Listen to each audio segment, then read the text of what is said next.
All right, Pot of Gold. It's Monday, May 15th. May the 15th be with you, Mike. Pot of Gold. Pot of Gold. I'm Brett. I'm here with Mike, Grant the intern, as usual, with as many light up devices in his cave as humanly possible. In case you didn't know, he was recording. He's got that covered.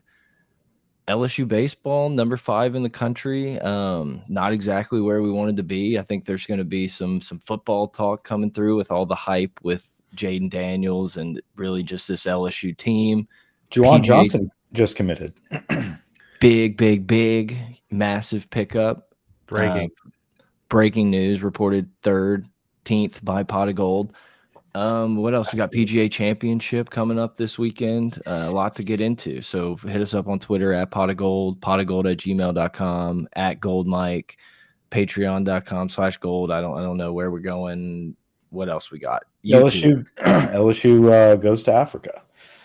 I don't know if you saw that. We have 11 or so guys. 11 or so. And the brand is expanding.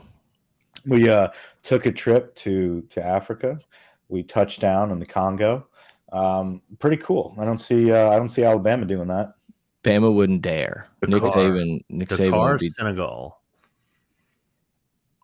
All right, and that's pretty much wraps up LSU PGA Championship. Who we got? So I know you're smiling right now. State of the program. It really is. The LSU. You're happy that we're screwed.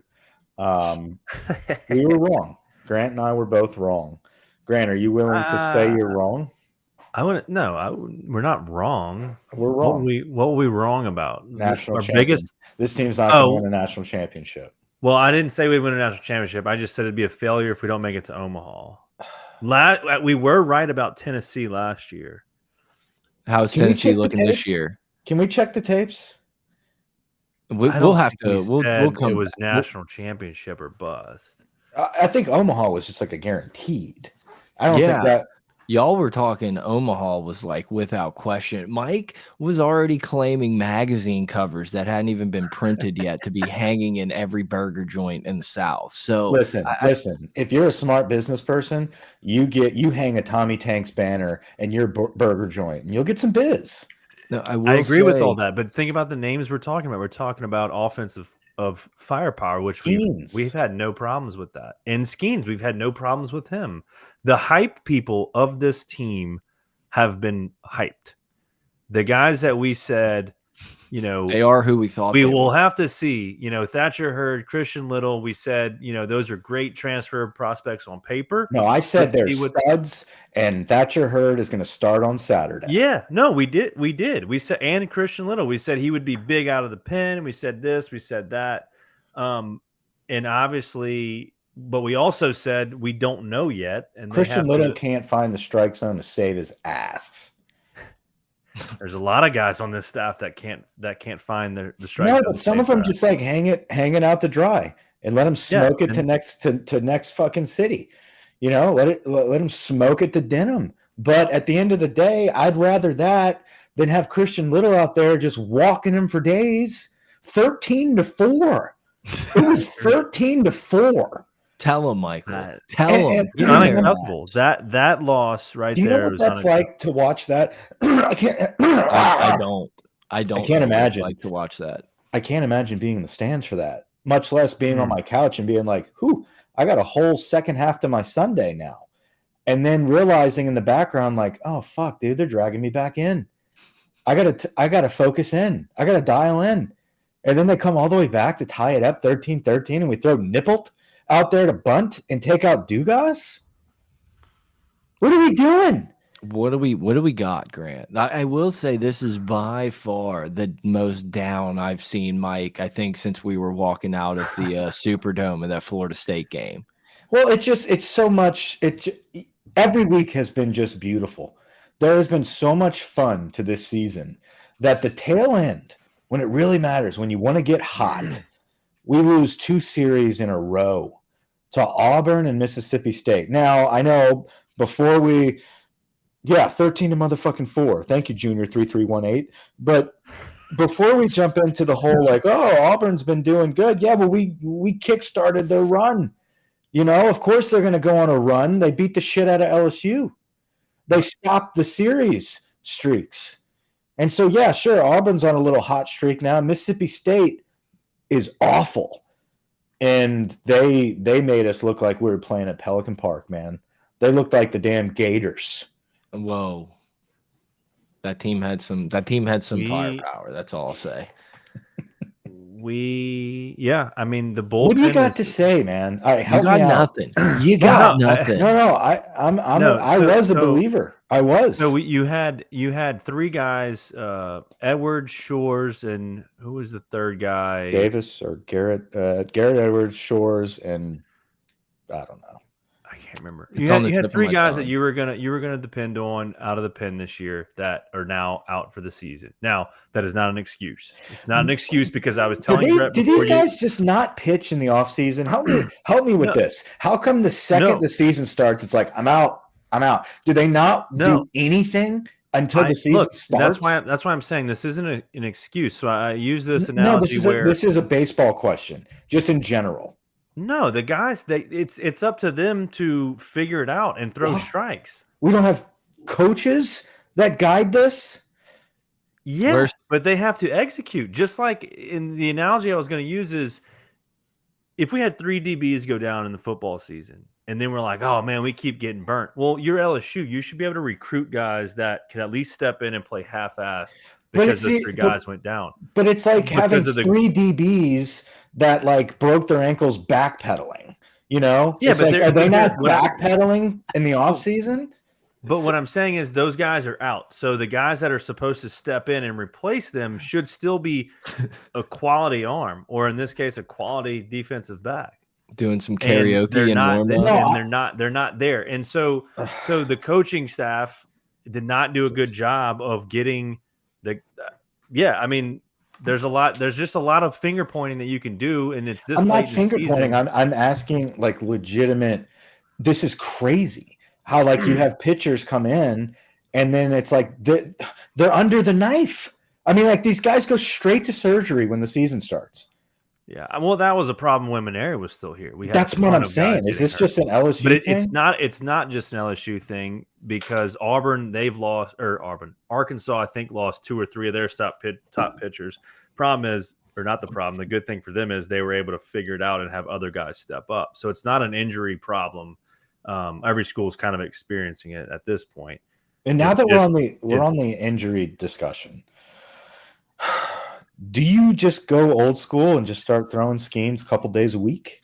Ooh. No. I was serious about just pepper them for like 4 innings every day. I think I was serious about this, and I will not be surprised if this starts to happen. And I tweeted this, and I don't think it had one single impression. Yeah, but that's not how Twitter works anymore. Yeah. So what I was gonna say is, who's calling me? Don't answer. If Skeens throws on Friday, and we have if we have a couple run lead on Sunday late in the game, like if yesterday it would have been tied, or if we would have had a 1-run lead going into the top of the 9th, Skeens should have closed that game out. You see what I'm saying? So yeah, that's a bold take. The fact that it was tied, there was no point in throwing him out there at that point. No, I know, but do you think that's even a possibility? Yes. When the regional draft, not now, it won't be now. It'll be in the regional supers and potentially Omaha if we ever get that far. I would not be surprised to see Skeens come in a relief type role because we saw that with I think Lang. We did that with him in 2017. You've done that with Lewis Coleman in 2009. So it's not like unprecedented with this current team. It's unprecedented because you've had so many different guys, but it's just. You're giving up 10. Let's see, you gave up 12 free passes, 10 walks, 2 hit by pitches, 3 wild pitches, just so many extra hits. But then you also gave up 16 hits. So it's not like you were walking. I mean, you walked 10, but then you gave up 16 hits. Here's what I don't like about the bullpen, other than the obvious. I don't like how we're managing this bullpen. Like none of them are good. So why do we roll through them for like, I don't know, fucking 3 batters and then rotate them out? Like let them maybe get in a groove. Even if that means giving up 2 or 3 runs, it's better than giving up like 10. I feel like that's like a pandemic in baseball where it's like, well, we got to have this matchup, and you end up just like burning so many guys, and it's like if one guy fucks up, then it just ruins everything. It's like, we probably should have kept the first guy in. Yeah, I agree with that, but then I also view it like this. It's like I'm looking at the box score from yesterday, and it's like, Gavin Guidry gave up in 2/3 innings pitched, so he didn't even make it through a full inning. He gave up 2 hits, 3 earned runs, and 1 walk, and a hit batter. So it's like that's not a productive outing. But so it's like, okay, let's go to Griffin Herring. Griffin Herring went 1 1/3, gave up 2 hits, had 2 walks, struck out 3. But it's like in my mind, when I was coaching, it's like, let's see what the guy can do in this moment. Let's see if he can come in and save it. But it seems like every guy doesn't have the mindset to go and attack that inning and go attack it and say, no one we ran through our starter. Let me go and give us 5 in. Like no one has. We don't have that. Grab their so nuts if you're doing that, if you've got 3 strikeouts at one point and your little relief outing, let's ride that hand compared to what else we've seen.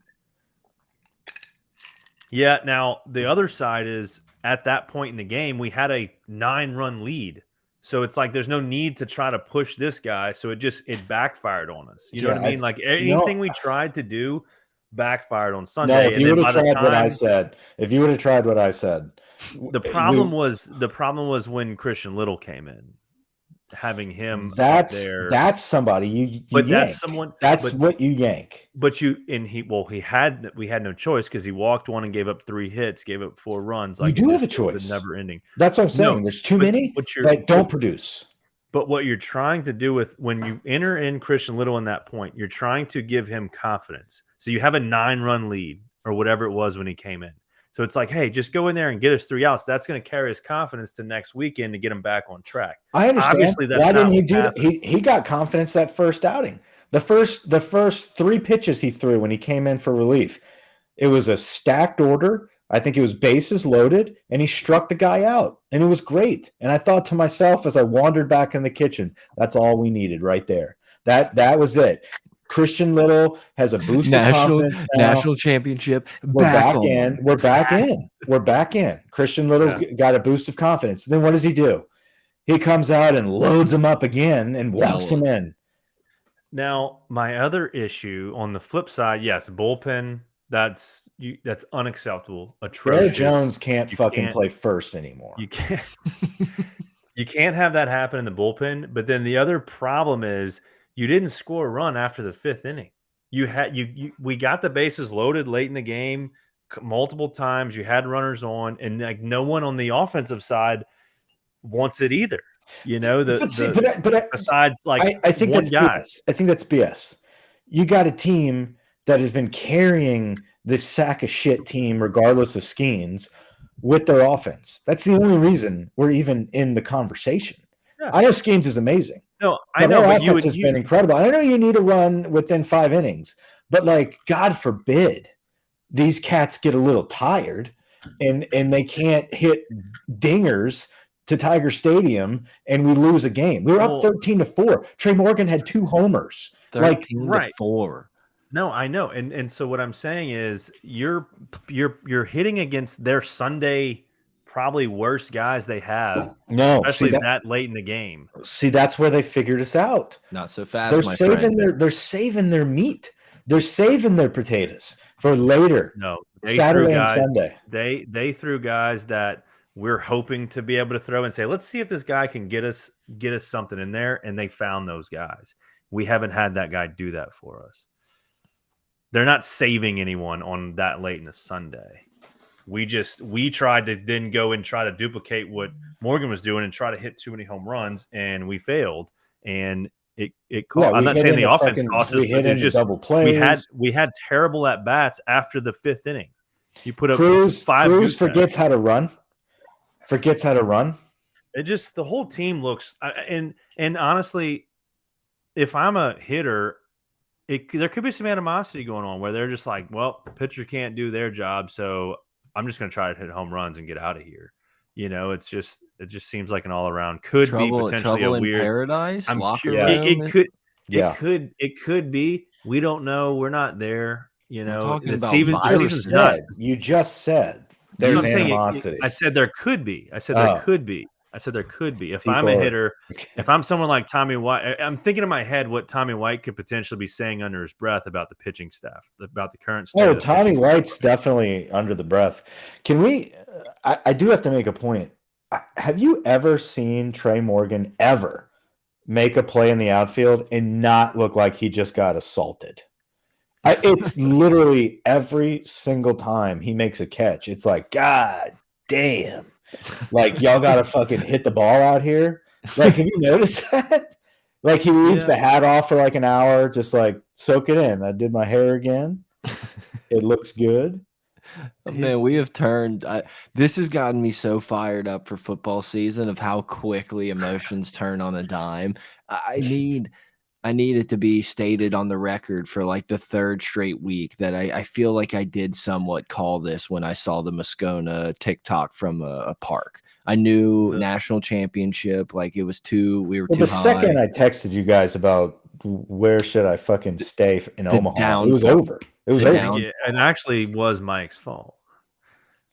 It's literally the moment. Couple things. Let's look at the bright side. The bright side is Georgia's also they're bad. Like they're not one of the top teams in the SEC. So like Mississippi State, Auburn, right?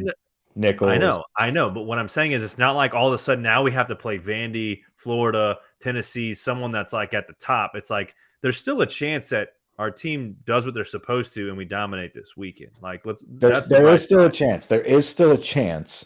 But like, I thought this going into Mississippi State, and Friday it's just like hell's bells, baby. We're back, right? Like just pumping gas. I know, and we scored 12 runs. I get it. And then on Saturday we have a lead too, and we blow that lead. I get it. So you don't. My point is, we're playing a team that we should win 2 out of 3 again, and then we're fine. We're still a top national seed. Everything's fine. If we don't at this, it'll be interesting. The SEC tournament, we're going to be playing against top 10 teams. We've got to be able to win probably at least 2 to 3 games to like really feel good about keeping our number 8 top 8 national seed. And I feel like you should just throw. I think you should just throw the SEC tournament and just say like we're going to be the freshest team in the world. 100%. I don't know. It's not over. It's not over. Some self-reflection time, boys. We're in the tournament. We're going to be hosting a regional, no matter what happens from here on out. Yeah, but you want the best possible. I agree. Situation. I know. And you've been number 1 for like fucking 27 weeks. That would be kind of wild to be like literally like the consensus number 1 team for the entire year, and then not even. And then be like, God, we got a regional locked up. It's like, well, fuck. What's worse? Like a year ago. What's worse? You're the number 1 team all year, and then this type of thing happens, and then you kind of like fade away, and then you lose out in a super or something. Or you're the number 1 dominant team like Tennessee was last year, the best team in the history of college baseball. And you fade away and lose in a super. You lose in a super. I mean, it's the same situation. Well, no. They didn't fade until they played Notre Dame in the supers. They were like 50-5. Like, a difference of 2 weeks. It's crazy. The difference, I think the difference in those two is like going into the off season. If you have the Tennessee, you can always tell yourself like, oh, it was just one bad series. We caught this, like this happened. Whereas like the steady downfall that we've seen the last month, you would probably be a little more pessimistic, like maybe some people on this show rolling into the next season. Yeah, I mean, our bullpen is just we have nobody. Like you can't look at it and think like this will turn around. The portal, baby. We went through every arm. That's the thing. No matter who the pitching coach is next year, there's going to be some guys that are hungry to come. I mean, this is Jay Johnson's second year. He went and got the best of the best hitters, the best pitcher. We have the number 1 recruiting class coming in. It's such a. There's a lot of guys. There's a lot of different ways we could have said that. A lot of guys that are just hungry to come. Imagine Trump saying that. A lot of guys hungry to come. Hungry to come. And you know what you named your cat? They're starving. They're starving to come. That's exciting to see him back in the entertainment world. Oh, dude. Little terrifying. a little town hall for the boys. Like what a time to be living in. Like it little makes hoot you and hollering, some highlight reels. Someone asked me what I was Dude, doing Saturday night. It's like, well, I got to catch up on these Trump highlights, dude. honestly, like it blows my mind. Maybe I live in a little sheltered life here, but like I had no idea that was happening. Like No, Trump Me on either. CNN felt like it should have been like plastered all over the internet for a week. And it just like all of a sudden I'm seeing highlights popping up of the crowd going wild Because the and mainstream media Trump doing his little dog shit. hand thing. And I was just like, son of a bitch, I'm back in. Like, this is gonna be so funny to watch for the next 2 years or whatever. Like, whatever. I don't know. just steamrolling that fucking host. Just Dude, literally, steamrolling. it's like the dude is so good at what he does. Like, You gonna let me talk? You gonna let me? you're nasty. You're yeah. nasty. You You're a gonna let me nasty talk? person. It's a fucking train wreck. Like it's just a fucking WWE shit show. No, It's so we're funny. watching. It's literally it should be a Netflix special. Is Like, what the next town hall should be, a Netflix special stand-up comedy event. I all think it the is. thing people Could forget be. the most is that, like, I think Trump was at his funniest during like all the Republican primary or whatever that's Rosie called. O'Donnell, like he When was unhinged. he's just started roasting Ted Cruz out of nowhere, like that, like getting to the where he's like beating up on the old guy. That wasn't as fun to watch, but like him just like guns blazing with like 20 dudes at the podium and like they may get 4 seconds while he gets 35 minutes is so freaking funny to watch. Well, it had to be like the first time Alabama played USC in the 60s. They were just like, you can do that? That's wait, that's allowed? You can have these people on the field? Like what the Dude, so fuck? so funny. Is that enough? Is that enough of baseball? Yeah, I mean that's about it. That's kind of it. Let's I wrap know. that up. I looked it up. Cruz out of the whole season was literally batting 500, and you knew it was going to happen.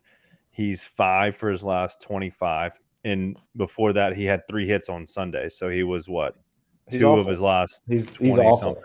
Awful. No, but what I'm saying is you greatest can't. of all time. You just couldn't. But the other thing is Tommy White picked it up. He's probably the hottest bat on the team, and Skeens is the man. So Tommy White, man.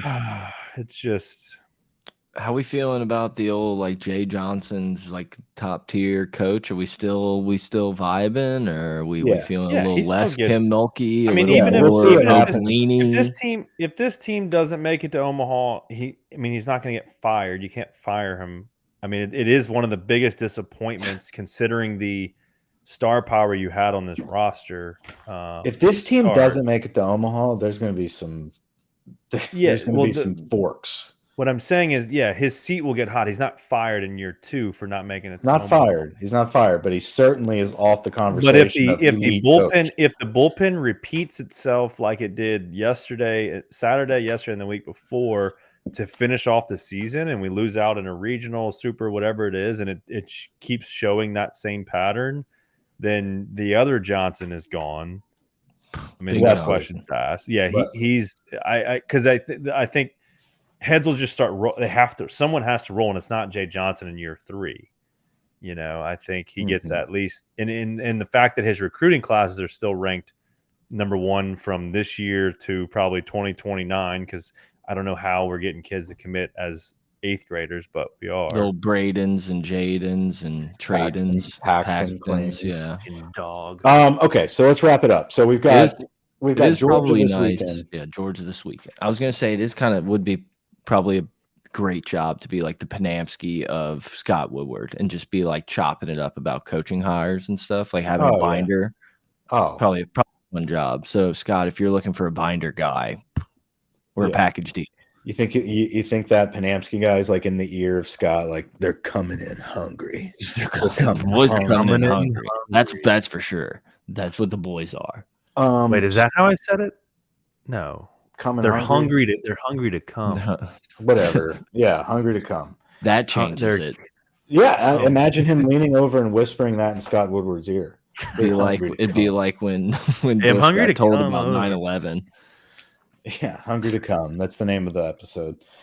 It can't be. So anyway, Georgia this weekend. We've got Hoover tournament after that, the SEC tournament, obviously in Hoover. And then you got your regionals, supers, and on to Omaha. And then you got to make it through that stretch for the best teams in the country, and then possibly a chance at the national championship. Looks like a long shot based on this bullpen. Anything can happen. It's baseball. It's an offense-driven league at this point in 2023. We have the best offense. They just need to fucking carry us to the end, man. Mop the bucket. Basically. Mop the bucket. And because of Title IX, we do have to say the softball team is a 10 national seed. All right, on to the next topic. Juwan Johnson commits to LSU, formerly committed to Colorado. A lot of people were freaking out. The #1 athlete in Louisiana from Lafayette Christian Academy, same as Sage Ryan, the all blue squad, dark blue.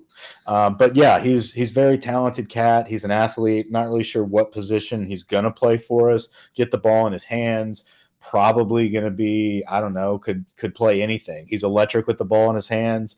But he back porch. Yeah, he could paint your back porch. He's a booby. He's a booby, Miles. Booby nephews.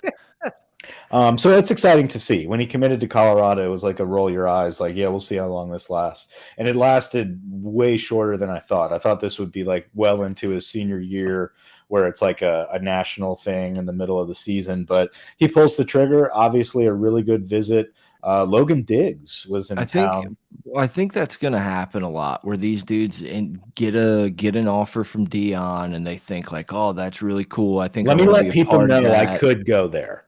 Yeah, and it's like, well, and I think you maybe even you go on a visit and you're like, "Oh, this is cool," and then you come to a place like LSU, and it's like, oh, this is what a football program is. Like, I think that there is a little bit of that's probably going to happen with that. And who knows, maybe these dudes, maybe Colorado turns into that. I'm not saying it's not going to be, but I think, there's just a big difference, I think, in then what's happening at LSU and then what they're trying to build at Colorado. So maybe took them a minute. Colorado just picked up like 6 Florida State transfers in like one day. Yeah, that makes more sense. Like, I could definitely see the portal wave, like, going in there. But the portal's closed.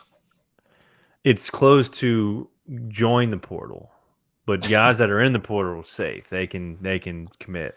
Oh, okay. You can't communicate. I follow. You can't jump in and you can't be communicated with. I follow. All right. Yeah, no, I got it. I got it. It was something Florida State kind of scares me a little bit, man. They're getting a lot of hype. That's what it was. Florida State getting the hype. So let's talk about hype, because we brought this up right when we first started the show, or right before we hit record. I don't know if it was just me, or the algorithm is kind of wild, and maybe it's because I've been watching a lot of Jaden Daniels videos, but I've been seeing a lot of Jaden Daniels and LSU hype on my timeline, and it's not from people that I follow, and it's not from people that are retweeting stuff that I follow, whatever. It's like national outlets that are starting to hop on the LSU wagon, but at the same time, the other like dark horse is Florida State. So you have kind of like this dark horse show out, face off, showdown first week of the season. Just don't say shootout. Yeah, I was staying away from that. It's interesting. I think it was maybe Pate I was watching, and he said something to the extent of like, by far the best game or the marquee game of the first week is LSU Florida State. And I was like, oh, interesting. Because, it's like we've always kind of been, well, there's Clemson, Georgia, or Alabama's playing this person. Much. Yeah, I know that there's not much, but it's like, oh, okay, like we are on that like marquee spot, and Florida State's kind of in the same boat where it's as much preseason national like recognition as and attention as like we've had. 2019, I feel like kind of like snuck up on some people. It was like, oh, we think Joe Burrow's good. Like, who is this Brady guy? Whatever. This year, it's just like everyone, like you said, like all these tweets you see, top quarterbacks, Heisman, teams to make the playoffs, and LSU's like in all of them. Florida State's in a lot of them, and it's like, I don't know, it just got me worried. It's like, man, I kind of liked when no one believed in us and thought Brian Kelly was going to flop, and now it's like the expectations are almost like too high. Yeah, but like, did we do that to Florida State? You know, like, did we create that buzz by letting For them beat sure. us? For sure. Florida State and the ACC, you kind of like slip into being able to lose to NC State on a Saturday afternoon and not look great, but like that Monday game, all eyes were on the LSU game. So it's like, oh, Florida State, they're turning it around. Look at what they Right. got. And they finish off with a decent season. Jordan Travis declares that he's coming back, and then now they're, top 5, top 10 team projected. So, yeah, I think we definitely aided in that hype. But they're a good squad. I mean, Jordan Travis, watching him tear us apart last year was scary. It was like, wow, this kid's pretty nimble. He's very quick around the pocket, and all of a sudden he's hitting receivers that are wide open. So obviously he's carried that out throughout the year, and then he comes back for his final farewell season. Jaden Daniels kind of similar. I mean, a similar type of guy where he surprised individuals. Like, whoa, this dude's pretty quick out of the pocket. He can work with these receivers. As the season goes on, he kind of gets more comfortable. He stops being told, every down you have to hit booty, and you can actually throw it to other people like Mason Taylor and Malik Neighbors and Brian Thomas. So it's like, oh shit, our offense is actually moving the ball now. And also his escapability is kind of freakish. So, if he steps it up another level, that's another dude that's going to be really hard to deal with. Which the first time he displayed it was against Florida State too. When he he was more running for his life. I think, you obviously the argument can be made. I'm sure Florida State fans are making a similar argument, but we just have so much more of like a known identity walking into this Florida State game, obviously, than we had last year. It's like the difference between Daniels week 1 and week whatever you want to pick was a pretty big difference. And there's a lot less uncertainty on the offensive line. I don't know. I feel more confident. I think I'm not going to ever be as confident as I was rolling into that game last year. For sure. But I think it's LSU, I think a lot more knows who they are and what they're going to do. I think we'll see a way better Daniels. Speaking of Florida State, there was a tweet about Billy Napier. Is it justifiable that he's getting all this heat and that he should be on the hot seat? And I put out a tweet that he deserves a couple more seasons. Right. We'll see what he does with a legit quarterback one day. Dude, Florida State fans are eating that up. Like, they're the only likes I'm getting. It's like all these Seminole people. That's great. I'd never really understood why that rival. I mean, I get it, but like that's a pretty heated rivalry there. Yeah, it almost like stuff like that almost makes me sad that we don't have like an in-state. Like, there obviously Bama is like the most hated, whatever. Florida don't like, but there's just not that like Florida State, Auburn, It'd be cool if like Ole Miss was in Shreveport or something. Yeah, like obviously I'm glad we have one school to really like in-state all the recruiting and everything, but I feel like we do miss out a little bit. Or maybe that's what makes LSU special, a little bit different and everything like that. And who knows? Yeah, it's probably not as big of a deal. It's like for us, it's a big ass deal because it's the only thing in the state. Especially when the Saints are tanking. But it kind of goes back to like the LSU baseball thing. It was just like I'm worried that there's just way too much hype going in. And I think we're going to be good. I think obviously the Auburn game will be a good like first little test to see what we really got. Obviously Florida State, but first games are always a little weird. Just no, a but worried. The hype is not on the same level as LSU baseball. I mean, I'm not buying tickets to the national championship, but I could put a bet in for a possible, like if there was a bet that you can place for a playoff appearance, like I'd hang some bones.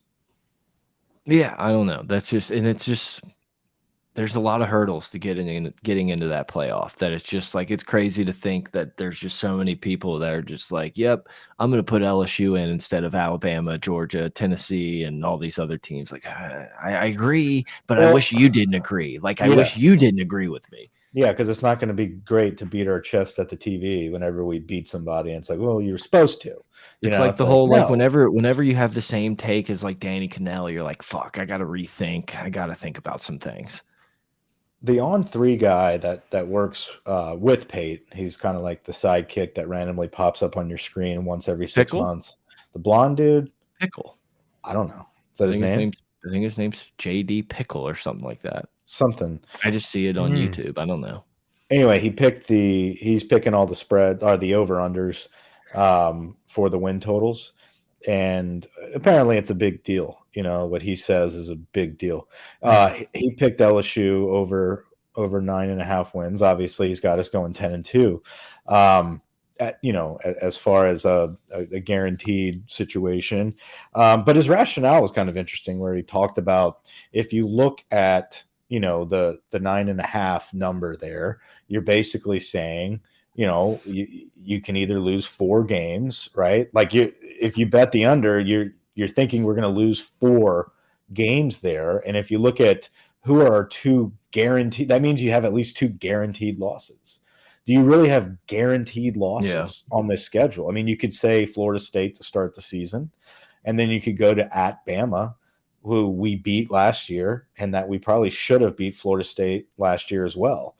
So who else? What Which are the is other so 2 crazy losses? to think about. It's so crazy. And I get the season could have unfolded differently, but like how easily LSU could have won that first game, and it would have been such a totally different world. Yeah, you have to assume that mean, we're not going to like go to A&M and shit the bed. You know what I'm saying? Like, obviously A&M's back home, but like that type of game where you're completely outmatched, like you're superior, and then you just blow it at the end of the year. The one game that stands out to me where I think about something like that happening is the Florida game. The first time being the week after Bama is an extremely like, ugh, I don't like that. Like, Yeah, every time I look at the schedule, I get it.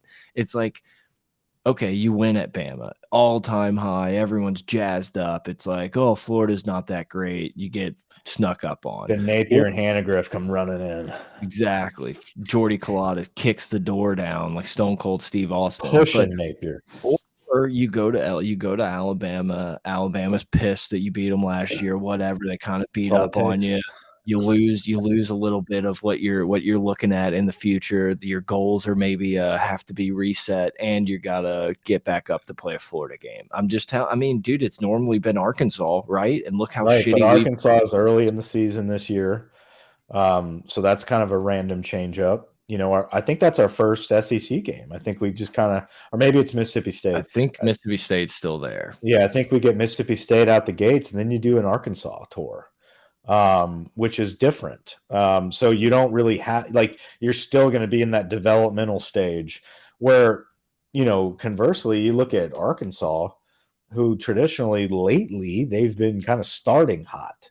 Yeah. They look decent in the beginning and then they run out of steam. So I don't know if that really bodes well for us, but I think at the end of the day, we can take care of Arkansas. I mean, there's not a lot of teams on that schedule that worry me. What worries me the most is, did we fix our problems? Did we fix special teams? Are we going to be this well-knit unit on offense that's going to carry this team for the first time, in Brian Kelly's tenure? Or is it going to have to be a madhouse defense that some unknowns in the DBs, but, a great front seven? Are they going to have to create turnovers and pressure all year? Are we going to have to rely on Mason Smith and Harold Perkins to get a turnover? What is this going to look like? Because if it's not that, if it is a machine, I mean, Florida State and Bama are the 2 games that really jump out, and you got to think you're going to split. You're going to split that. Yeah, Ole Miss is obviously a scary game going to Ole Miss. I guess before Auburn, I didn't realize it was that early. Ole Miss will kind of be your first massive SEC West kind of game on the road. Yeah, I think our away games are fucking cakewalks this year. Yeah, I mean, besides Ole Miss, besides Bama, Right, but I mean, that's home or away. That game Florida is State. Not easy. Yeah, but it's neutral. I think if LSU's guys, like their actual dudes, stay healthy, they're just going to out talent a lot of teams. Like every hard game is away. Yeah, I know. I was staring at that like, man, I guess it's a weird schedule. It is a weird schedule. Well, A&M home is the only thing that makes his schedule lean. I love having A&M at home. It helps. I don't helps coming off of last going year. there, dude. God, I hate having that as the last game of the year, though. Oh, it I sucks hate that it. it's like your cap. It's like, oh, it's on. I guess I'll watch.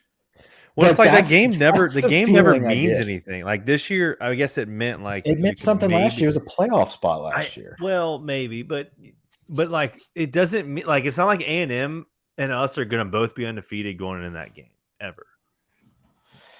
Right. No, I agree. I totally agree.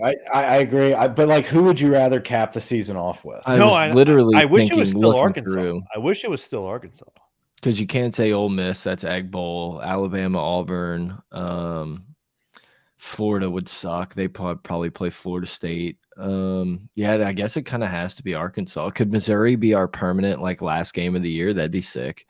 I just feel like that would be even more. That'd be even worse. It would be like annoying. Miles Brennan trots out for a goal line, little shotgun set. Yeah, you're like Auburn, fucking eating leftover turkey. No, just like, I don't know what fucking game's on. Oh, we play Missouri. That's right. Hopefully we show up. I'm ready and weird. Tulane every year, just Tulane week. Yeah, if it was something fun like that, if it was like some kind of Louisiana, like rotating Louisiana, it's like you cap it off with Tulane. How great would that be? We'll even play it in the Superdome.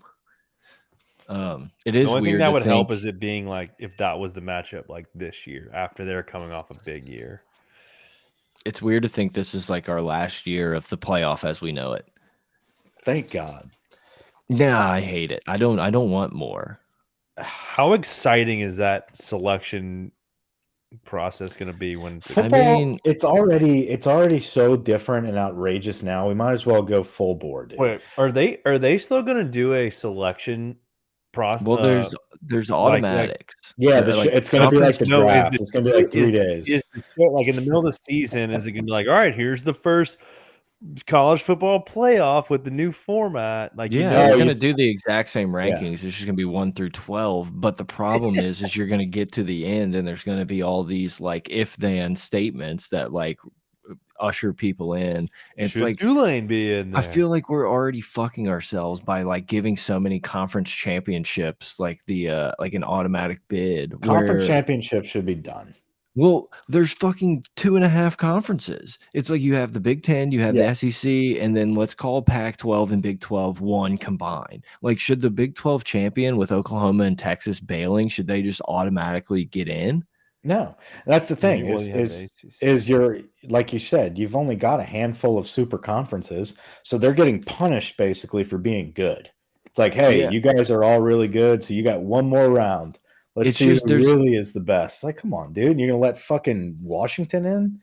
There's just like a guarantee that the third best SEC team or whatever it is that gets left out is going to be like ranked higher than like 4 teams in the playoff. And it's going to be like, oh, well, we should have gotten in. We should have gotten in. I don't know.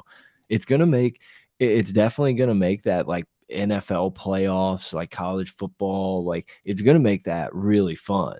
But I think it just makes LSU, Bama, LSU, Auburn, all of these games around the country during the season. It's just like, yeah, that's fine. As long as we can stay healthy at the end of the year, sneak in, grab a spot. Which, I don't know, maybe we get used to that. Maybe it's like, God, it's not that heartbreaking because we dropped the game to fucking Auburn. You know, it's like, hey, this is the SEC. You're going to lose some games. We'll get them in the playoffs, though. I don't know. It's not like we're not going to watch. Grant? Yeah, no, I'm back to you, Grant. I was trying to pull. No, I was pulling up the timing of that. I didn't see that. I was pulling up what it looked like going before we played A&M. That's what I was looking at to see like the teams that. Oh, this guy would have been in there. You know what's wild is that like. What is it? A year from now, we're going to be looking ahead at a USC LSU game. Yeah. It's nuts. Yeah. In Vegas, right? Yeah. It's just crazy because I feel like ever since we were kids, and this may just be Oklahoma, but I think USC was thrown in there where it was like, oh yeah, we scheduled Oklahoma to play in 2015. You're like, fuck, that's so far away. And then it like keeps getting pushed back. Like, I feel like that kind of happened with USC. So it's weird to think like we're actually finally like going to do this and it's like happening. And of course it happens right when USC is like going to be coming back. Yeah. Yeah, they're gonna get some fucking sick 5-star that walk in and start immediately after Caleb Williams leaves. Caleb Williams gonna take a medical return next year. Yeah, I remember it being kind of crazy when the UCLA matchup was announced a while back. Yeah, no, I mean all those games. All those games.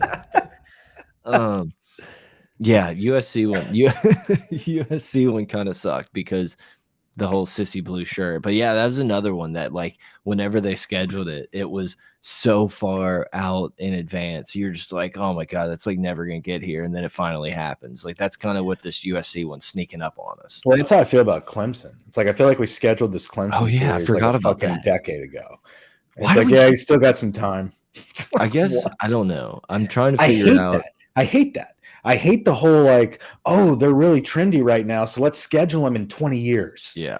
You know? Like, oh, cool. Like that's gonna help. Yeah. Like where are we gonna be? There should only be like a 4-year limit on like when you can schedule. Because then the coach isn't there in 4 years, typically. Oh, nothing's there. I know this is like old man take and been said a million times, but it Get does off my lawn. It like does super piss me off that we're not like gonna play some of these teams in Tiger Stadium on like a Saturday night at 7 o'clock primetime ESPN. We're gonna be playing it in some like half bowl with $38 Miller Lights, like no Bud Lights, obviously. Like no, like we got Miller Lite. They're in the I saw that too. Today, dude. Miller Lights said "Hold my beer," like for real. They said the shit commercial, something like the shit commercial. Yeah, I didn't see anything wrong with that. Yeah, I don't know. I watched like 10 seconds of it. I just saw Twitter going wild. I didn't watch it and try to like difference from what Bud Light. Huge difference. Oh yeah, huge difference. Still, like I don't understand. I don't know. Anyway, I'm telling you, it was an operative situation. That the VP of sales from Bud Light is a. We'll talk about it on our flight. We'll talk about it on our flight. We'll talk about it on our flight on Thursday. Are you gonna sit with me? I'll save a seat. I'm probably A1. Priority. No, it's grade A, Mike. It's grade A. Grade A. That's right. No, speaking of home and away, that's what I was getting at. We got royally screwed out of never getting the Texas home game. Yeah, I know. Texas. I mean, like, what a great matchup that was. Yeah, I feel like I wish I was living here during that. Yeah, that would have been a fun one to go to, I'm sure.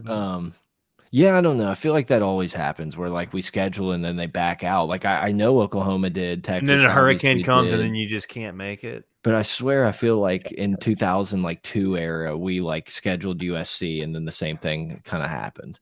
But yeah, it sucks. I just want to, it's like, cool. We played in Jerry's World. That was sick that one time. But like, we don't have to play in Houston. And I get like the whole recruiting and all that bullshit. It's just like, yeah, but there's so many fucking bowl games and shit. Like, we're gonna play there. Wait, where did we play Miami? Where that was in Georgia? Where was that game? Where did we play Miami? When did we play Miami? Recently. That was Burrow's first season. Oh, Burrow's first season. Ed's first opening. That was Atlanta. That was Atlanta. It was Atlanta. But it's like, I don't know. It's just it just frustrates me. It's like imagine being able to, and it's like if I'm not a season ticket holder, but like I'd be pretty pissed if I was a season ticket holder and like all these sick games, they're just like, no, that's not part of it. No. We're not we're not doing that. Yeah, it would be pretty sick. And I think that's why like the playoff situation could be pretty interesting. You know, like hosting those playoffs at someone's stadium would be sick.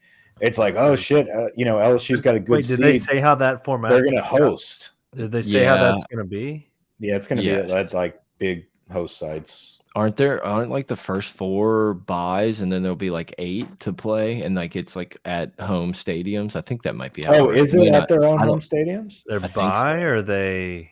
I don't know. I don't remember. This is probably easily findable on the internet, but I don't remember. I just remember looking at like all the automatic bids and shit. I think that'd be fun. Like if you pull up the top 10 or top 12 from last year, it's 14 teams. 12 teams. Okay. So you look at the top 12 teams, dude. I mean, who's LSU playing there? Notre Dame. Freeman. I mean, that'd be fun, dude. Imagine like not having planned for that.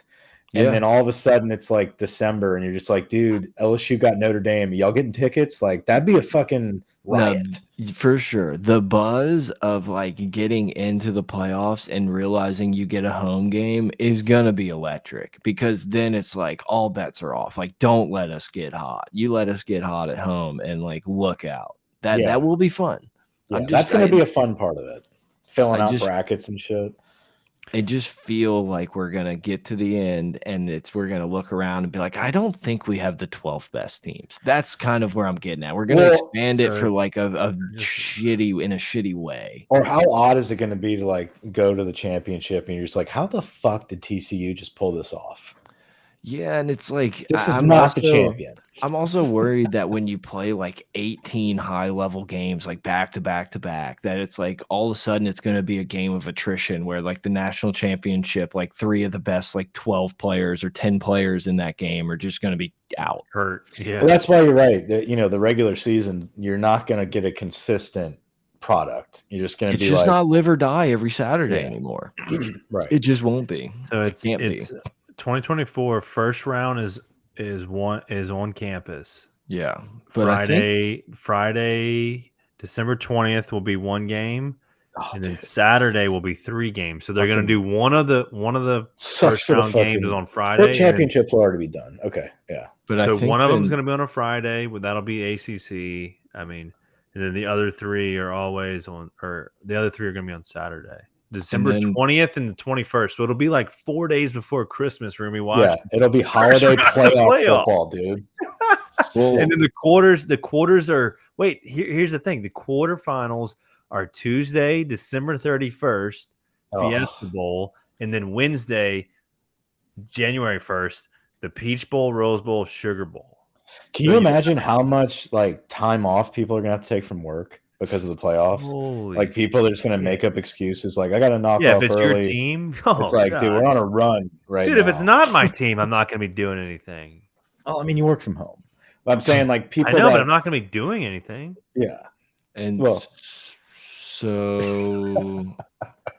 I'm trying to look I'm trying to look at the NFL schedule. And I think week 18 is like, I'm just trying to see, because I know there's one that lines up where it's like, there's playoff games and then it's like NFL wild card or something. So it's just like stacked. I'm just realizing the fact that the quarterfinals, well, that's because it's New Year's. That's why they did it like that. Yeah. I'm wondering if that's going to move.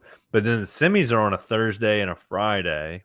They're saying January 9th and January 10th. So they just pack the week, dude. That's just what it is. The week. Thursday and Friday will be like the semifinals, and then it's like that's what's gonna suck. It's gonna be quarterfinals are gonna be Tuesday, Wednesday. You're gonna have one game on Tuesday, 3 on Wednesday. Then the following week, so then no college football that weekend. The following week, but you got NFL. You do. But then the following week, you have Thursday, Friday as the semifinal game, which is actually kind of bad. Dude, a Thursday night semifinal game. That's great. I love day game. I love midweek games. You best believe. It's like action at the highest level. And then the championship will be Monday the 20th. They better fucking have a cool trophy this time. It better be. Dude, what a flop. And the fact that they never changed it. Why did we have to get away from the crystal ball? Crystal ball is beautiful. There was nothing better than the crystal ball. I guess it's the same way we think about James Bond. It's like, why did we get rid of Pierce Brosnan? Give him to me. Give him back. Give me Goldeneye. Yeah, but I do think did I read that, or that was probably just some Twitter bullshit? But I read something about how they're going to try to like incorporate the crystal ball.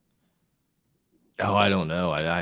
It should be if they just did the trophy with the crystal ball attached to it, but it's also unattached. I don't know. And then it like lights up and like there's some kind of like robot shit to it that like fucking stimulates your brain. Especially in the day, in this new age of NIL and player empowerment, there's no doubt that these dudes are going to be tossing around the crystal ball. Oh, like obviously those are always the best when dudes are just passing around this. They're not going to care. It's going to be great. Give me a lick of that shit. I'll pay for this with one Cane's ad. Gordon's going to be paying for this crystal ball when I Gronk spike it on the podium. No worries. They should just line them all up and give them medals. Just fucking like 112 man. Like this big. Just see the reaction of every player as they get draped. I need to know if they did that, how long would you keep that? Would you keep? Yeah, at some point you got to be like, guys, I got to switch it to the post game something. I can't. We're just gonna have the starters on the front row. Everybody else, the medals are in that cardboard box. Or it was like, yeah, they gave like every player got an award. Like he was like, and the grittiest player, Jay Daniels. He just comes fucking sliding up. Yeah. Oh, doing the gritty as the grittiest player. The Gatorade thirstiest play of the game, Malik Neighbors. Just milk it for every hour, dude. Reese Davis is just stewing on the podium. Babe, what are you still watching? Oh, it's the award ceremony. It's the best part. They're getting to the backups now. This is like the heart of the team. You don't understand. Like we wouldn't be here without some of these guys. What color is that ribbon? Holy shit. It's like getting draped at a graduation, like or they like line everyone up and give them like an NFT, like a college football like NFT. Yeah, it'll be something stupid like that. Like the trophy is going to be like minimalist. It's going to be like scan this QR code. Yeah, you're gonna get an airdrop for a licensed 1 of 1. Yeah, everybody's just like fucking looking at their phone, like, let's go, champs, baby. I got the one with the hat. Fuck yeah.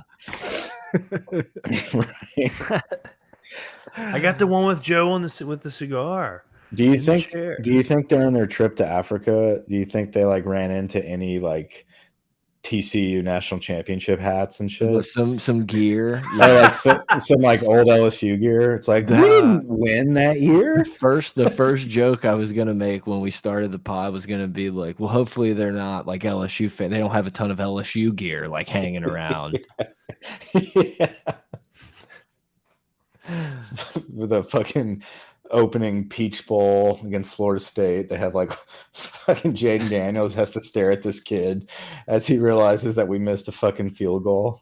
he really led a all-time drive just to get a extra point block. Yeah. Meanwhile, these kids are fucking playing soccer and that's their uniforms. They got Polian's all the gold yellow hats from Polian's hats. That's what it's like an LSU nightmare, and like they go to that one fucking village. That's what they brought them on this trip, was all the gold hats that they had stashed away. Like no one can ever wear this again. Did y'all hear the list of players that are there? I saw some pictures. I know Bordelon's there. So he is. So dude, it's wait. Here's the list. Fuck too. Here's the list. So I think it was the Brian Kelly like interview with Jock. It had to be because he mentioned it and he was like, I shook his hand and he almost broke my hand. And I was like, oh, what a dumb little joke by Jock. What a punk. And then like I rewound it to listen to again to make fun of it. And they showed a picture of Bordelon shaking fucking Jock's hand. It looked photoshopped. Like it looked so fake. This dude's hand was massive. It was hilarious. You should go back and watch. I feel like he's one of those like rich New Orleans kids. It's going to be like a Foster Moreau where you're just like, he'll never play. And then out of nowhere, he's like the biggest bully out there. Yeah. He's like, yeah, that's our next center. We're fine. His mom was in the White House. Yeah. She was the fucking John Emery loved her. A viral sensation. So the 11 players that are in Senegal include Noah Kane, Chris Hilton, Emory Jones, Malik Neighbors, Josh Williams, Makai Wingo, Weeks is there, Javin Nicholas, Fitzgerald West, Wes Weeks, Bo Bordelon, and Slade Roy. 3 whites. 2 football. Well, that kind of brings me to what I was going to say. 2 things like going in. Last things I have on football is like, one, I'm sad that we're not going to be able to have any Jack Bash talk. Like that's kind of setting in. He did, yeah. Like I mean, I watched some highlights of Jaden Daniels the other night. Or no, I was watching the Florida State game, which is kind of like, damn, we fucking blew this away. And I was thinking to myself, like, look at this fucking Besh kid running all over the field. Like, why was he not playing more? And it kind of just hit me. It's like, I haven't said that name in so long, probably like since that game. It was fun to be in the Jack Besh camp, and that's gone from us. And then number 2 is like I have obviously some of these interviews and everything else that have come through, but I'm like fully all in on being super excited to watch Harold Perkins in this like inside linebacker role. It's like, hey, we're not just going to rush him every time, because it's like, oh, cool, we might have like a better Devin White. Eventually, yes. I think that's definitely like he's on pace to be, you know, an extremely talented player that's going to be a top draft pick at linebacker. It's sick. Did you watch the video of that outside linebackers coach and he's like the new special teams guy? Yeah. I watched the one where he was talking about just special teams. That's what you're talking about, right? Yeah, he was jogging in one of the clips. Oh, I didn't see that then. He had like a press conference a couple weeks ago because he mentioned, he was like, for example, my son is in charge of the left side of the line, and was like, God damn it. No, it was like behind the scenes. He's like in the film room, like chopping it up with the guys. And I was like, laser pointering. No, I mean, I don't know. I like his style. It was interesting. There it is right there. Can the podcast hear this? I think so. All right, man, good morning. Special teams. Okay? We don't get a lot of reps, so the conversations that we have in this room are very important. You got to take from the meeting to the practice field. Does everybody see this? I'm a slow reader. I'd rather There's you just something look about up here. these Does anybody hoodies have and any bald questions? men. These are tools for the punt return team to legally block your man. And I say that emphatically. Legally block your man. No hands near the back. It's good stuff. All right, let's keep it up. Special teams. Here we go. Yeah, that clap. So this is what we got to, this is the simulation that we have to have in practice. When you guys pair up, who's your buddy? Nobody. All right, you're trying to make each other better. You're straining. He's kind of got this like. All right, here we go. Jack boys man, on 2. 1, 2. I don't know if we like this guy, but fuck, dude, we're not going to get anything past him. Go, go, go, go! Hey, go get his ass. Go get his ass. There we go. That's it. I'll be damned if we. That has to be the best part about being a coach, is just being able to hammer a list and win after fucking one. Good job. It's fun to suck on it. Good job. Good. There you go. Okay, all right. Good, come back. Good, get his wrist up. There you go. Nice. Finish. Go. I mean, this guy's not here to just collect a paycheck. He looks. There it is. He's involved. A lot of energy. Work each other, man. You can go ahead and Make cut each it. other Yeah, I better. think we've seen enough. Oh, nice. Kind of on this topic, did anyone else see Pete Jenkins go on Moscona's show and just start clowning Jamar Cain? No. Explain.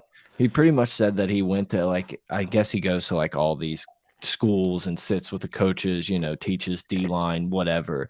And he pretty much said, I'm not going to remember his name, but like the assistant guy that's been at LSU, whatever, he was like super into it. He's probably ahead of Kane. Kane was like very like raw kind of thing. Like he had to teach him a lot. And he was like, and then in 2 weeks he left. And then he started talking about how like Lindsey's going to be better for what Matt House wants to do and be a better like hands-on coach. It was just kind of funny because like everyone loves this dude. We like hype him all up. As soon as he leaves, we get 80-year-old Pete Jenkins to wander onto the set and just start ripping this dude. Kane sucked. Yeah, he pretty much was just like, he was like, no offense. He was like, seemed like a super nice guy, but not the smartest. Who was, dude, this is embarrassing that I can't remember this, but that's how much I've just like tried to eliminate those final years from my memory. Who was our defensive coordinator with Ed the last year? It was Bo Pelini, was it not? Did we replace Pelini with the Durante Jones? That's how that's where we're at now. It's a different world. We've just blocked that shit out. We've just like right? fucking Durante Jones never existed. Also, shout out Coach O for spending a lot of LSU booster money on a big fat ring. Credit to him. Beautiful ring. Nice hunk of diamond on That's that. a buyout ring right there. Yeah. Yeah. What a looker. That's a direct deposit, hit the bank account. It's itching to spend. Yeah, I wonder what he's up to these days, other than that. That. Different than the girl in the bed. And a lot of people have said that, we've seen. That's the same person. There's no way. Yeah, I'm pretty sure. That's the same one. Huh. Yeah. I don't know. Okay. Well, obviously you guys are right. Yeah, but I'm just saying like that they don't look the same. There's other proof. They don't look the same. Well, there's some filters and things. Everybody can take a good picture once in a while. There was a girl in the bed, what started the season off. There was a hot tub photo. Those were two different people. Remember the pool photo? You know what I'm talking about? The pool photo. That's a different chick. And then there was like after the game, after he got fired or something. Remember they were like rolling out with their windows down, like pulling out of the parking lot. Different girl. I feel like we're gonna have to do an investigative podcast on this. Okay, now. So I feel like the one in the car was the one he married. Hold on. Yeah, I forgot. I'm glad I threw this out there. This is in the Let's Get Weird hour. So this is not the one he married. Correct. This is it. This is literally it. That's two different people, right? That's two different people. That's what I'm saying. This is. I think there's three different people. I think there's a third. Well, it was his ex-wife, but no, I think her. This is who he married, right? I don't know. One in the bed. That's this lady. That's the same person. Gotta be. He's right. Go down to that one. Go down to that one. Go down that one. That's the same person. The white shirt. Same person. It's grainy. It's the same person, though. You can keep saying that, but let's take a peek at the picture. That's what we got up. Same person. I understand the words. Same person. Oh yeah, you're right now. Here's what's happening. This is what I've noticed. This is what's happened. Her lips change in every photo. Her lips. Yeah. Her lips have gotten more or less Botox. Harry, I took care of it. They go up, they go down. The lips. I mean, the only thing that's consistent is that she's a blonde. That's it. But look at the lips. The lips. Those are different cheeks, dude. Those are different cheeks. There's a buyout cheeks. Which cheeks? The bed cheeks. the bed cheeks or the face cheeks. Those are different cheeks, bro. Dude, the face cheeks in bed are not the same as those cheeks right there. Wait, let's see what happens. Oh no, that's the wrong one. Yeah. Engagement. Just that'll work. It's smarter than you think. I love how we haven't fact checked a single thing in like any pod, and then now we fact checked. We've notice. All right, what's her name? Brandy Nicole. Yeah, Brandy was the girl in the bed, but that's not her.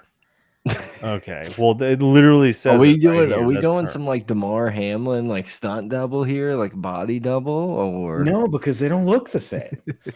That's the problem here. It's the lips. I'm telling you. Yeah, I guess she just got some cheekbones and some lips. It's her cheeks and her lips. And a heavy Not so finger. much your words, it's your tone. Yeah. I don't know that I have a ton of PGA takes, but I'm extremely amped for the PGA. I'm heavy on Fitzpatrick. Heavy. Dude, I'm telling I've been able to talk myself into Fitzpatrick for a lot of tournaments, but I think this one might be another one. I feel like this is Spieth is not even in the top 15. I don't think he's playing. Oh, maybe that's he hurt his hand a week or two ago, and it was like last I saw he was questionable, but I'm assuming he's not in the field.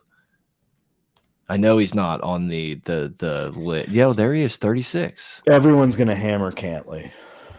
Yeah, dude. I was telling Grant before you got in here. It's wild that Koepka is where he's at, but also him and Cantley were both 21 an hour ago, which is kind of weird. Cantley's moved up a little bit. Where's Jason Day? Jason Day is 28-1, 9th best, tied for 8th. And who was it? JT? Odds. Who? Yeah, Justin JT Thomas is the defending. But it wasn't at this course though, right? No, No, they play a different course every year. Who's the Hovland last?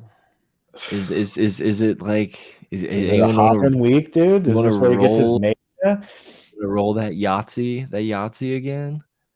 From what I've seen, it seems like the course is a little like Wingfoot-esque. It's kind of long, little bit of a tight fairways. Oh, so it's a Bryson course. That's what she said.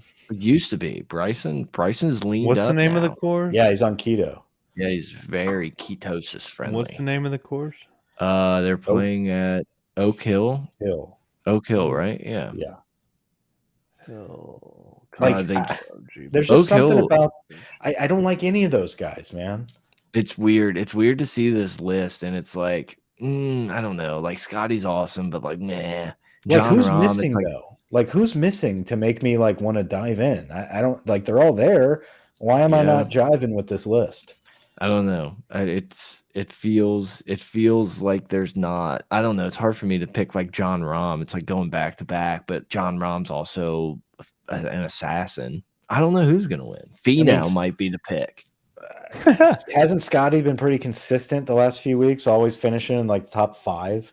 Yeah, no, Scotty is as consistent as any dude out there. I would definitely be like willing to bet Scotty at a top 5, top 10. I mean, fuck, he has just as good a chance as anybody to win it. But I don't know. Picking winners is so hard. Now that I'm staring at this is the week that you just fucking bite the bullet and you bet Brooks. Yeah, it feels like Brooks is going to be a lingerer. Like seems like a little bit of a course that like he's kind of won some US Opens at courses that will be similar to this. Sam Burns way down there. Sam Burns might be a flyer type guy to throw in the mix. Yeah, I mean he's a ball striker, narrow course, strong kid. It's weird that it's weird seeing Morikawa so low on an odds list. Yeah, but it's about time, right? Did y'all see Tiger and Morikawa talking about Tiger's son? No. Just see that clip? And Tiger's like, Morikawa asked him, they're just hitting balls in the range, and he's like, has he ever beat you? And Tiger's like, no, but he just outdrove me for the first time. And he's like, what? Tiger's like, yeah, he's like, he carries 260 right now. Jeez. And he's like, I just hit a spinner. And what's his son's name?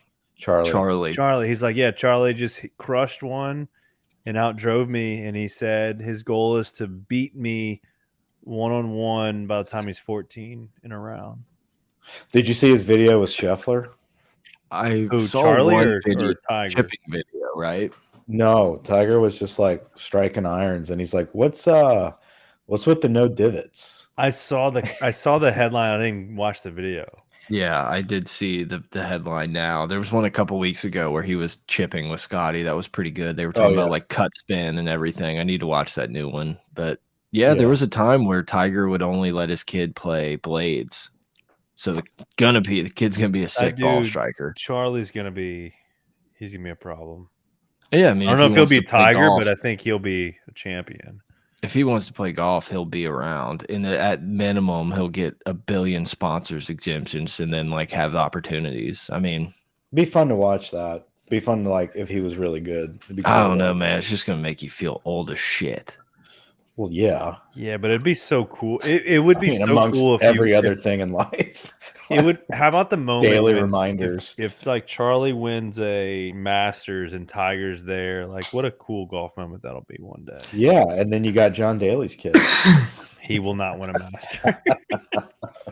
Yeah, it's weird and kind of sucks that we're not like Tiger's not going to be one of those dudes that's just like always playing. Like at some point, it feels like in the near future, he's just going to be like the figurehead of golf and not even show up at these things. I guess for you, it's a little different than me because I didn't really like grow up watching golf, but like I feel like it's already there for me because like his best days I never got to witness. So like this is the only Woods I know is like this fucking shadow that limps around in the background. For sure. Well, but that's like kind of how I felt 2019, like him going out and winning a Masters just changed everything because like there was a point where it was like, okay, Tiger's just not involved, like injuries, like it's time for him to move on.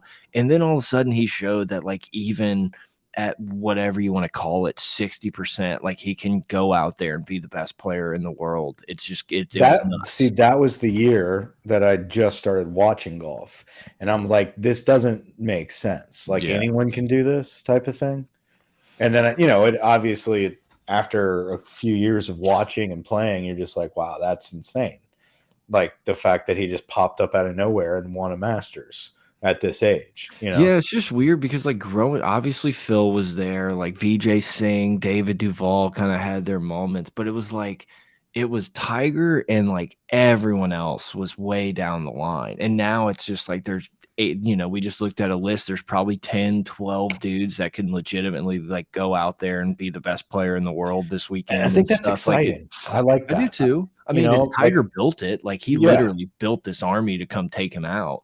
But it's fun to watch like this young crew, and it seems like every couple years you get like a couple new sprinkled in that are like making runs, and it's really fun to kind of follow that crew. Like even now, like JT and Spieth and that crew is kind of like the older guys, like it's fun because like that older crew is still relatively young and hyper competitive. Yeah, like they can win a major.